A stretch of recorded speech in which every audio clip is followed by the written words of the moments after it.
Hello সকলকে। দেখো আজকে স্যান্ডউইচ করেছি, দু রকমের স্যান্ডউইচ। এটা হচ্ছে বাটার দিয়ে, এটা হচ্ছে ডিম দিয়ে। বাটার দিয়ে যে করেছি, ভেতরের পুরটা আগে বলি। আলু সেদ্ধ করেছি, তিনটে তিনটে আলু, ছোট ছোট আলু সেদ্ধ করেছি।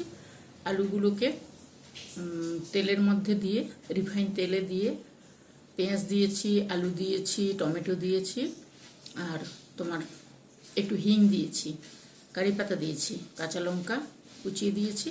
এগুলোকে সুন্দর করে কষিয়ে নিয়ে, মানে একদম শুকনো করে টাইট করে করে নিতে হবে। তারপরে তোমার দিলাম পুদিনা পাতার গুঁড়ো আর চাট মশলার গুঁড়ো, এই দিয়ে নুন, এই দিয়ে সুন্দর করে, আর উপর থেকে দিলাম একটু ধনে পাতা। ওইগুলো দিয়ে সুন্দর করে আলুটাকে করে নিয়ে এসেছিলাম। তারপরে পাউরুটিটাকে করে হাফ কেটেছি, আমি সাইডগুলো বাদ দিইনি, তোমাদের ইচ্ছে হলে তোমরা বাদ দিয়ে দিতে পারো।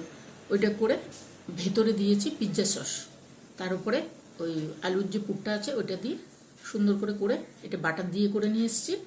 আর এইটা যে করেছি এটা একইভাবে করেছি, পুরটো সব একইভাবে।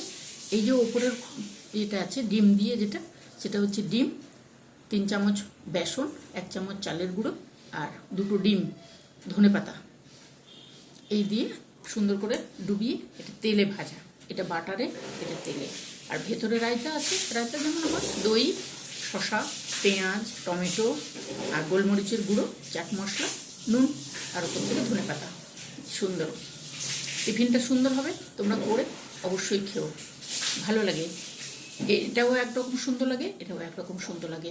কারি পাতাটা দেওয়ার চেষ্টা করবে, ধনে পাতা, কারি পাতা, এই দুটো দেওয়ার চেষ্টা করবে, দুর্দান্ত হয়। চলো টাটা, করে খেও কিন্তু। ভালো থেকো, সাবধানে থেকো, পরে আসবো, ঠিক আছে? অন্য কিছু নিয়ে আজকে চললাম, টাটা।